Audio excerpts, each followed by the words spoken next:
Inilah ramalan yang disimpan dalam kitab Jyotisa, peta langit kemerdekaan Indonesia 17 Agustus 1945 yang baru sekarang mulai terkuak.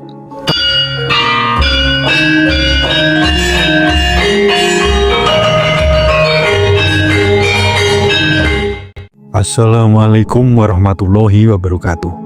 Salam waras-waras wae. Dalam ramalan kuno Jyotisa dari India, tertulis satu nubuat yang membuat bulu kuduk berdiri.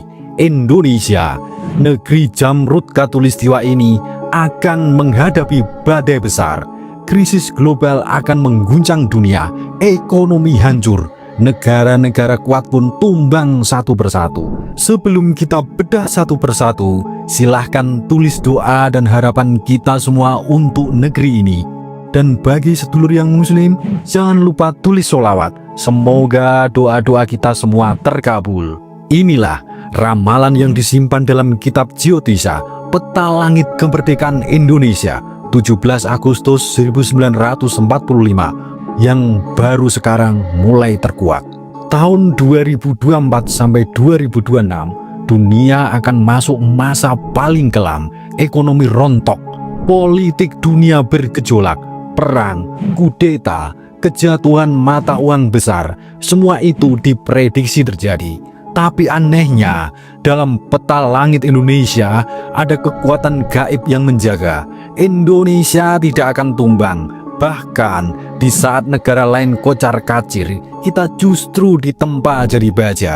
Krisis ini akan membawa kawah candra di muka bagi Indonesia.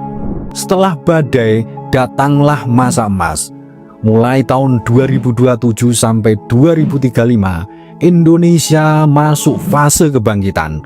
Ramalan Jyotisa menyebutkan akan ada fokus besar pada teknologi hijau, ekonomi biru, dan diplomasi internasional. Artinya, bangsa ini akan kaya dari lautnya, makmur dari teknologinya, dan disegani dari diplomasi damainya. Dunia akan memandang ke timur. Nah, ini bagian yang paling ditunggu-tunggu. Menurut ramalan Jyotisa, akan muncul para jiwa terpilih. Mereka lahir di masa transisi ini. Mereka bukan orang sembarangan. Antara tahun 2024 sampai 2027, pemimpin kita adalah sosok dengan kekuatan Jupiter dan Saturnus di puncak. Artinya, dia kuat dalam membangun ekonomi dan reformasi besar. Tahun 2028 sampai 2035, muncullah pemimpin yang lebih gila lagi. Jiwa visioner dengan kekuatan Jupiter dan Mars. Mungkin dari teknokrat, mungkin dari militer reformis. Kalau peta kelahirannya ada ketu di rumah yang ke-10, pemimpin ini akan membawa perubahan spiritual besar-besaran untuk Nusantara. Dan inilah peringatan besar untuk pemimpin dan calon pemimpin Indonesia. Kalau salah langkah, Indonesia bisa terperosok kembali ke jurang kehancuran. 1. Ancaman gulingkan pemerintahan.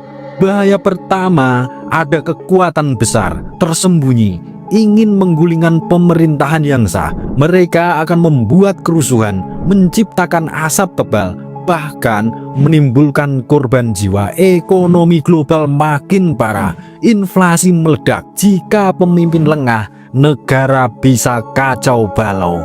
Ini saatnya para pemimpin membuka mata. Waspada, jangan percaya semua orang di sekelilingmu. Yang kedua, gelombang PHK dan krisis ekonomi. Bahaya kedua ini sangat mengerikan. Ekonomi dalam negeri juga kena dampaknya. PHK besar-besaran akan terjadi.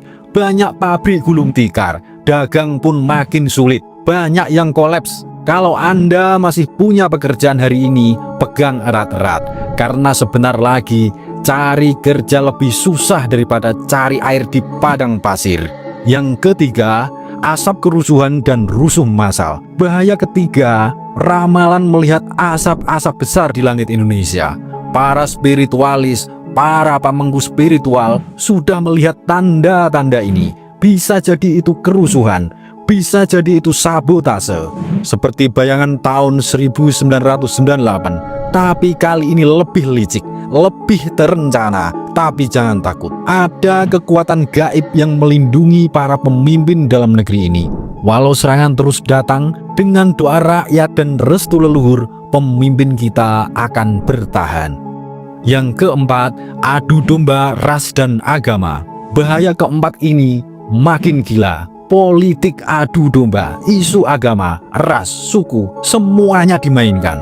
Ormas radikal, LSM bayaran, politisi gagal, akademisi bayaran asing, media asing, semua akan menyerang dari berbagai arah. Kalau kita tidak pintar, kita akan dijadikan alat perang. Waspadalah, jangan mau diadu. Ingat, bangsa ini milik kita semua. Yang kelima, adanya tanda gempa besar. Gempa ini kemungkinan terjadi di pesisir selatan Pulau Jawa, termasuk Jawa Tengah. Ini bukan untuk menakut-nakuti, tapi lebih kewaspada daripada menyesal di kemudian hari. Siapkan diri, banyak doa, perkuat iman, saling menjaga satu sama lain. Yang keenam, bencana dari langit, badai matahari. Bahaya keenam ini berasal dari langit. Ada kemungkinan badai matahari besar.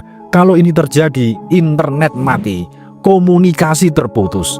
Kita seperti kembali ke zaman yang gelap. Bayangkan hidup kita tanpa internet, tanpa listrik, tanpa sinyal. Kita akan benar-benar diuji apakah masih bisa bertahan sebagai suatu bangsa. Tapi semua kegelapan ini sudah diramalkan jauh hari oleh Ronggo Warsito, pujangga besar Nusantara. Di bait ke-17 Sabda Tama, beliau menulis, tatune kabeh tuntun, larane waluya sadarum, tias prihatin ginantun sukom berpeki, wong ngantuk anemu ketok, isine dinar sabokor. Semua luka dan duka akan hilang, rasa sakit sembuh seketika, rasa prihatin berganti sukacita. Orang yang mengantuk menemukan gong kecil berisi emas sebokor penuh. Artinya, setelah penderitaan besar, setelah kegelapan, Indonesia akan menemukan emasnya. Bangsa ini akan menemukan kejayaan baru yang belum pernah dilihat dunia. Sekarang kita hidup di masa itu, masa transisi, masa yang penuh gejolak, sekaligus penuh peluang.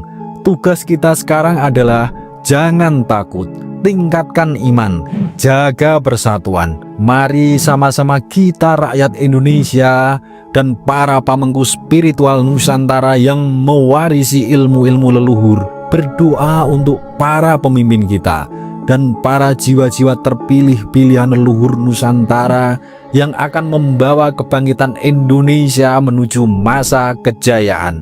Karena di balik semua badai ini, emas Nusantara sudah menunggu untuk ditemukan, untuk kesejahteraan semua rakyat Indonesia, untuk kita semua dan anak cucu kita. Suradira Jayaningrat lebur dening pangastuti. Wassalamualaikum warahmatullahi wabarakatuh.